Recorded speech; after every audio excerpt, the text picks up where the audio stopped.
क्या पिता की राह पर ही बेटा चल पड़ा है? आपको याद होगा आसाराम की कैसे गिरफ्तारी हुई थी। पहले पुलिस को बहुत ज्यादा छकाया उन्होंने और आखिरकार गिरफ्तारी हुई। कुछ वैसा ही मामला नारायण साईं का नजर आ रहा है, क्योंकि हमें जानकारी मिल रही है कि पिछले 6 दिनों में 36 ठिकाने बदल चुके हैं, 3 राज्यों की सीमा पार कर चुके हैं, कई सिम कार्ड्स बदल चुके हैं। अब आप अंदाजा लगाइए, ऐसे शख्स को आप संत कहेंगे, भगोड़ा कहेंगे, पेशेवर अपराधी करेंगे, ये हमारे दर्शक डिसाइड कर सकते हैं, वो समझ सकते हैं। पहले आपको लिए चलते हैं, हमारे साथ संकेत पाठक सूरत से जुड़ गए, हमारे संवाददाता। संकेत, जानकारी ये मिल रही है, आसाराम के बारे में आपसे सवाल पूछ रहा हूं कि आसाराम पर जो आरोप पीड़िता ने लगाए थे, सूरत की जिस लड़की ने लगाए थे, उसने जो जो जानकारियां पुलिस को दी, लोकेशन के बारे में, वहां की स्थिति के बारे में, वो सारी चीजें सही पाई गई हैं।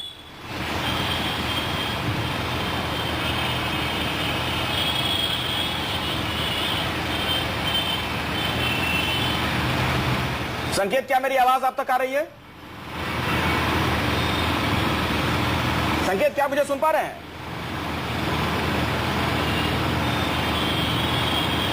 क्या संकेत से संपर्क नहीं हो पा रहा? स्वामी चक्रपाणी, इस पर कोई जवाब है आपके पास? जी, मैंने सवाल ये पूछा है, जो पुलिस जानकारी दे रही है, पुलिस बता रही है कि सूरत की जिस लड़की ने रेप के आरोप लगाए आसाराम पर, उसको जब लोकेशन पर लेकर गई, उस जगह पर लेकर गई पुलिस, तो तमाम जानकारियां जो जो उस लड़की ने दी थी, स्थिति वहां के बारे में, यथास्थिति के बारे में बताया था, वो सारी चीजें सही पाई गई हैं। तो बिल्कुल इसकी जांच होनी चाहिए, निष्पक्षता से जांच होनी चाहिए। इसके तो हम समर्थक हैं, हम तो शुरू से कह रहे हैं, हम मीडिया ट्रायल के खिलाफ हैं। उसके वो नहीं है कि किसी के साथ अन्याय। मीडिया ट्रायल का बार बार जिक्र क्यों करते हैं स्वामी चक्रपाणी? पिछले काफी दिनों से मैं आपको सुन रहा हूं, ऐसा लगता है कि आप मीडिया पर बोलने के लिए किसी सेमिनार में गए हो, मीडिया पर ही आप बात करने लगते हैं। क्या बड़ा आसान हो जाता है? प्रमोद कृष्ण, आपसे समझना चाहूंगा कि ध्यान डाइवर्ट करने के लिए मीडिया पर बोलना शुरू कर दो, अपने मुद्दे पर आपके पास बोलने के लिए कुछ है नहीं। देखिए, मैं मीडिया ट्रायल वाली जो बात है, मैं इस पे ये कहना चाहता हूं कि इस केस के अंदर ये बात पक्की है कि मीडिया ने इस केस को बहुत तवज्जो दी, इसीलिए आशाराम बापू जी की गिरफ्तारी हुई। तो और अगर मीडिया इसको नहीं उठाता, या मीडिया अपना फर्ज नहीं निभाता, तो बापू की गिरफ्तारी नहीं होती, और मुझे लगता है कि बापू को अब तक बेल भी मिल गई होती, और नित नए विक्टिम नहीं आते जो अब साहस जुटाकर आ रहे हैं लोगों के सामने। एग्जैक्टली। लेकिन इसमें जो मीडिया ट्रायल की बात हो रही है, जैसे क्या स्वामी चक्रपाणी जी कह रहे हैं, तो स्वामी चक्रपाणी को तो मैंने सुना था, इन्होंने ये भी कहा कि इसमें अंतर्राष्ट्रीय साजिश है। अब मैं ये कहना चाहता हूं कि लड़की ने आरोप लगाया, वो लड़की उनके परिवार की थी, तो उसमें कहां साजिश नजर आती है? दूसरी बात, दूसरे आरोप लगे हैं, ये लड़कियां 7 साल 8 साल पहले उनके आश्रम में रहती थीं और निरंतर शायद 5 से 7 साल रही थीं। अब इसमें ये जितने भी हमारे बापू के समर्थक हैं, चाहे उसमें स्वामी चक्रपाणी हैं या और भी लोग हैं, वो कहते हैं कि साहब ये 8 साल तक कहां थी। प्रश्न ये है कि ये कानूनी पहलू है, मैं इस पर ज्यादा तस्करा नहीं करना चाहता हूं, लेकिन इतना जरूर मैं कहना चाहता हूं अखिलेश जी कि जिस तरह हम शाहजहानपुर की बेटी की इज्जत करते हैं, जिस तरह हम ये सूरत की जो 2 बच्चियां हैं इनकी इज्जत करते हैं, हम बापू की बेटी की भी इज्जत करते हैं। हमें ये जो कहा गया है कि बापू की बेटी भी इन्वॉल्व थी, इस पे ये बात हमारे भी गले नहीं उतर रही है। लेकिन प्रश्न ये पैदा होता है, प्रश्न ये पैदा होता है कि अगर लड़कियां ये कह रही हैं कि हमारे साथ बलात्कार हुआ, तो फिर ये इस देश के अंदर लोकतंत्र है। अगर किसी को कांटा 5 साल पहले लगा, मान लीजिएगा वो उस समय नहीं चिल्लाया, तो क्या उसको अपने दर्द को बताने का हक आज नहीं है? बहुत ही सही सवाल आचार्य प्रमोद कृष्णम आप उठा रहे हैं, इस पर ही हम चर्चा। ऐसा लगता है मानो कोई पेशेवर अपराधी हो या फिर भगोड़ा हो, समझदार शख्स हो, शातिर शख्स हो, पुलिस को चकमा देने के लिए पूरा खेल चल रहा है। तमाम तरह के सवाल खड़े हो रहे हैं कि जो शख्स खुद को संत कहता है, जो दावा करता है कि उसके तमाम लाखों करोड़ों समर्थक है, भक्त हैं, क्या उसका ये आचरण सही है? इन तमाम पहलुओं पर तो हम बात कर रहे हैं, लेकिन एक बड़ा सवाल ये भी खड़ा हो गया है। अब रेखा इकबाल जी, पहले मैं आपसे ही समझना चाहूंगा इस पर कि जो लोग लगातार संपर्क में हैं, जैसे स्वामी चक्रपाणी हमारे साथ हैं, उनके बारे में भी कहा जा रहा है कि नारायण साईं के लगातार संपर्क में, अगर उन लोगों को जानकारी है नारायण साईं के बारे में, तो क्या उन्हें पुलिस को जानकारी नहीं देनी चाहिए? और नहीं देते हैं तो क्या इस अपराध में वो उनके सहभागी नहीं माने जाएंगे? अखिलेश जी, आपने बिल्कुल सही कहा कि कानून के सामने सबसे बड़ी बात होती है कानून की जीत। हमारे देश के अंदर अगर बात करें तो प्रजातंत्र है, लोकतंत्र है, जहाँ पे रूल ऑफ लॉ की हम बात करते हैं। तो हर भारतीय नागरिक की ये जिम्मेदारी बनती है कि अगर उनके जहन में ये बात हो और उनको मालूम है कि कोई भी आरोपी कहाँ पर छिपा हुआ है, तो उसको कानून से ये अपेक्षा करती है कि वो व्यक्ति कानून का सहयोग देगा, उस आदमी को पनाह नहीं देगा, नहीं तो वो उतना का उतना दोषी है। स्वामी चक्रपाणी, जवाब दीजिए। जी नहीं, मैं रेखा जी को यही कहना चाहता हूँ, रेखा जी अधिवक्ता है तो ये अपनी कानून के अंडर में ही रह के सलाह दें और राय दें, क्योंकि कानून इनके लिए भी है। और जिस प्रकार से आसाराम ये करे जा रही है, अधिवक्ता है, इनको तो कम से कम हम तहजीब की आशा करते। जिस प्रकार से आसाराम कर रहे हैं, जैसे लग रहा है आसाराम इनके घर का नौकर है, तो आचार्य प्रमोद कृष्णम आज दिन उनका खराब हो गया तो इस तरह से कम तहजीब से तो इनको बात करनी चाहिए। देखिए, मैं आपको भी ना, अगर मैं कहूँ तो मेरे लिए आप स्वामी नहीं है, मैं आपको भी चक्रपाणी कहकर ही संबोधित करूंगी कि मेरी नजर में आपका वो नाम है। किसी भी व्यक्ति को चक्रपाणी जी, मैं आपकी इज्जत करती हूँ, हर व्यक्ति का एक नाम होता है। आपका नाम चक्रपाणी है, मेरा नाम रेखा अग्रवाल है, और आपको मेरे को कहीं भी कानून में या तहजीब में ये नहीं लिखा कि मैं किसी व्यक्ति को किस तरह से संबोधित करूं। मेरे लिए वो एक आसारामी है, आप मेरे लिए सिर्फ चक्रपाणी हैं, मेरे लिए आप कोई स्वामी नहीं है। मैं कुछ बोलना चाहता हूँ, अंजनी जी आ रहे हैं आपके पास, पहले चक्रपाणी जी को बोल लेने दीजिए। मैं कुछ बोलना चाहता हूँ।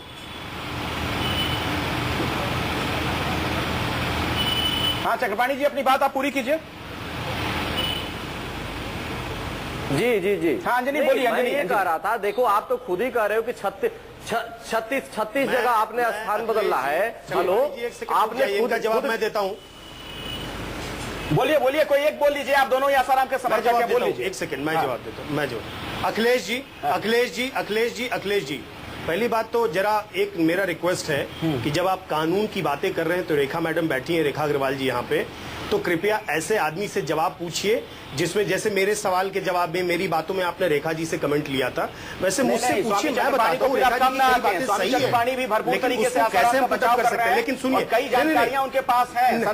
नहीं, एक सेकंड, मैं आपकी जानकारी के लिए बता दूं, मैं आपकी जानकारी के लिए एक बात करना चाहता हूं। जो रेखा अग्रवाल मैडम जी ने कहा अभी कि ये अपेक्षा करती है कानून, अपेक्षा में कोई पनिशमेंट नहीं होता है, ये अपेक्षा है, अपेक्षा में कोई पनिशमेंट नहीं होता। मैडम मेरे से सहमत होंगी। एक बात, दूसरी बात, जब भी कोई व्यक्ति का ये एक वो अपने राइट को, स्टैट्यूटरी राइट को एक्सरसाइज करने के लिए वो अभी अपने लीगल टीम से और सबसे कंसल्ट कर रहे हैं। तो कितनी लीगल टीमों से संपर्क कर रहे हैं कि 3 राज्य की सीमा पार कर चुके हैं? जहां सालों अंजनी जी कितने वकीलों की सलाह ले रहे हैं कि 3 राज्यों की सीमा पार कर चुके हैं? 6 दिन में 6 ठिकाने बदल चुके हैं नारायण साईं। पूरे देश भर के वकीलों से सलाह ले रहे हैं क्या? सुनिए, वो पूरे देश के नागरिक हैं अखिलेश जी, वो पूरे देश के नागरिक हैं, भारत है। लेकिन मेरा सवाल है कि क्या पूरे देश के वकीलों से सलाह ले रहे हैं? एंटीसिपेटरी बेल का कानून ये है। अंजनी जी, मैं जस्ट इतनी सी बात ऐड करना चाहती हूँ। एंटीसिपेटरी बेल का कानून, अंजनी जी, मैं आपकी बात से बिल्कुल सहमत हूँ। As a part of the legal procedure मैं आप सारी बात से सहमत हूँ। सिर्फ ये कहना चाहती हूँ कि जहाँ पे आपने बात करी ना कि अपेक्षा करते हैं उसके पनिशमेंट नहीं है, मैंने उसके आगे ये भी कहा था कि अगर ये साबित हो जाता है कि आपने उसको पनाह दी किसी आरोपी को, हाल ही में जो सुशील शर्मा का केस हुआ था, तंदूर मर्डर केस के अंदर, सारे अखबारों के अंदर बहुत चर्चित हुआ था। जब सुशील शर्मा ने मर्डर किया नैना साहनी का, उसके बाद वो एक IAS ऑफिसर के अंदर गुजरात भवन में जाकर रहे, तो वो उन्होंने जब DK राय ने, शायद उनका नाम था, जब उन्होंने उनको पनाह दी तो कोर्ट ने उनको भी एक आरोपी माना और उनके ऊपर भी केस चला कि आपने ये जानते हुए कि ये एक आरोपी है, आपने उनको पनाह कैसे दी? स्वामी चक्रपाणी की भी मुश्किलें बढ़ सकती हैं क्या फिर इसलिए? बिल्कुल, अगर उनको ये साबित हो जाता है, अगर ये साबित हो जाता है कि उन्होंने उनको पनाह दी और उनको मालूम था कि कहाँ है और उन्होंने अपने घर के अंदर एक आरोपी को छिपाया, उनको शेल्टर दिया, तो उनके ऊपर एक केस दर्ज या फिर वो लगातार स्वामी चक्रपाणी नारायण साईं के संपर्क में और पुलिस को नहीं जानकारी दे रहे हैं? आपसे ये मैं सहमत हूँ आपसे, लेकिन नहीं अखिलेश जी आप कृपया मुझे भी समय दीजिए। हाँ बोलिए। आप कृपया मुझे भी समझ दीजिए अखिलेश जी, आप इतने गंभीर मुद्दे पे बात कर रहे हैं, इसका जवाब स्वामी चक्रपाणी जी नहीं दे सकते, इसका जवाब नहीं दे सकते। अजीब बात कर रहे हैं, क्या वो गंभीर मसलों का जवाब नहीं दे सकते हैं स्वामी चक्रपाणी? रेखा जी की बात से नहीं, मैं एकदम, आप गलत बात को घुमाइए मत, आप बात का एक दूसरा लिबर्टी लेके दूसरे तरीके से मत बात कीजिए, घुमाइए मत प्लीज। कानून की बात है, कानून की बात आप कानून के व्यक्ति से लेंगे तो सही मतलब निकलेगा। देखिए, रेखा जी की बात से मैं पूरी तरह से सहमत हूं। यहां पर जब आपने चक्रपाणी जी पे यह सवाल उठाया कि उनको मालूम है, वो उसके जिम्मेदार नहीं है, आपकी जानकारी के लिए बता दूं किसी से भी अगर कोई व्यक्ति फोन पे बात कर ले और जानकारी ले ले, हाल समाचार पूछ ले, तो उससे कोई लोकेशन किसी का डिस्क्लोज नहीं होता। लेकिन आप यहां पर जजमेंट चैनल पे बैठ के एक मुद्दा उठा के, बड़ा सवाल उठा के, जजमेंट कोई नहीं दे रहा। अंजनी जी, जजमेंट कोई नहीं दे रहा, जजमेंट आप दे रहे हैं। का काम है, जजमेंट यहाँ कोई नहीं दे रहा। हम चर्चा कर रहे हैं तमाम मसलों पर। नहीं, मैं जजमेंट नहीं दे रहा हूँ। जजमेंट आप दे सकते हैं, मैं ये बोल रहा हूँ। चलिए ठीक है, मैं ये बोल रहा हूँ कि आप फैसला नहीं देने की बात है। अंजनी जी एक मिनट रुक जाइए, और भी मेहमान है, उनसे भी मुझे बात करनी है। जी जी, मैं जी, स्वामी चक्रपाणी बिल्कुल, से एक सवाल करना चाह रहा हूँ।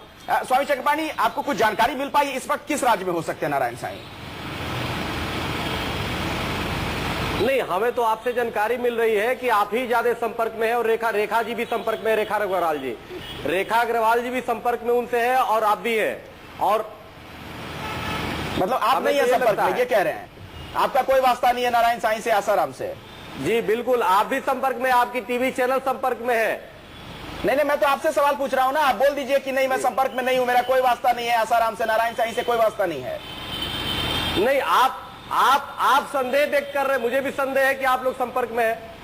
आप हैं कि नहीं ये तो बताइए। आप अपना जवाब दीजिए ना। मैं आपसे सवाल पूछ रहा हूं, क्या आप हैं कि नहीं नारायण साईं के संपर्क में? लास्ट लोकेशन कहां थी? एक बात बोलूं, एक मिनट आइएगा बीच में। एक बात बोलूं मैं स्वामी चक्रपाणी से बात कर लीजिए। रेखा मैडम एक बात बोलना चाहता हूं। हाँ बोलिएगा, एक बात से दो बात कहिए, पहले खुद तो लेना दीजिए, स्वामी चक्रपाणी जवाब आप देंगे। लोग चैनल पे बैठा के मुझे सवाल पूछ लेने दीजिए। आपका जब वक्त आएगा आप ही रखिएगा ना, fundamental right of any individual. बात आप रखिएगा, मैं समझूंगा आप क्या कहना चाह रहे हैं। स्वामी चक्रपाणी जी जी जी, नहीं, आप अंजनी जी को क्यों नहीं बोलने देते हैं? आप उनके जो समर्थक है उनको क्यों नहीं बोलने देते? आप नहीं बोलना चाहते तो मैं सवाल नहीं लूंगा। आपके थैंक यू नहीं, आपके वकील आपके चैनल को थैंक यू करते हैं, जो आपके आपके वकील थोड़ी ना कि आपके प्रवक्ता जो आपकी चैनल करते हैं उनको तो बोलने देते हो।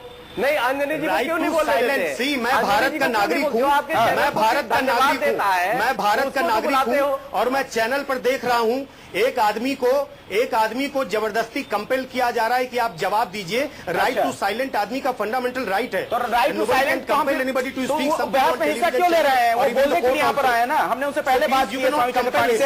आचार्य प्रमोद कृष्णम, मैं आपसे समझना चाहूंगा, मैं बहस को आगे ले जाना चाहता हूँ। क्या एक संत का ये चरित्र है? एक शख्स जो खुद को संत कहता है, जो कहता है कि उसके हजारों लाखों भक्त हैं, समर्थक हैं, पुलिस उसको तलाश रही है, वो भी मामला कोई मामूली नहीं है, संगीन आरोप, रेप का आरोप है। वो शख्स तमाम राज्यों की सीमाएं क्रॉस कर रहा है, 6 दिन में 36 ठिकाने बदल चुका है, सिम कार्ड लगातार बदलता जाता है। ऐसा लग रहा है मानो कोई प्रोफेशनल क्रिमिनल हो, कोई पेशेवर अपराधी हो, भगोड़ा हो कोई, ऐसा लग रहा है।